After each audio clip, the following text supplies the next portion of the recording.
Hello everyone, welcome back to the channel. Today in this video I'll be showing you Picture This app and how to use it. Let's get started. Picture This app is an amazing plant identifier app that instantly names plants, diagnoses issues and offers care advice, perfect for plant lovers and curious explorers. Now to use it, first you need to go to the App Store and download your app if you haven't. So go to the App Store.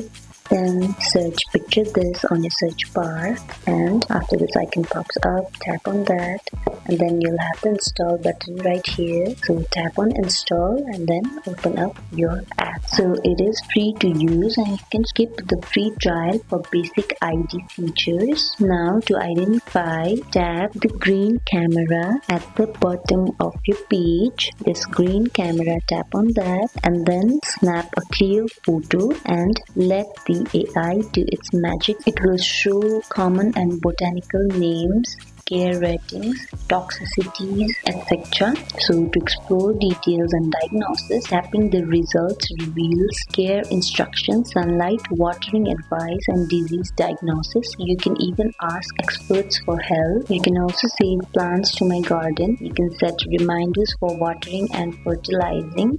Picture This also lets you identify from your camera roll, use AR scanning, detect weeds and get toxicity warnings. So that is all about Picture This and how to use it. I hope you guys enjoyed this video. Like if it did and comment down if you have any questions. See you in the next video. Bye.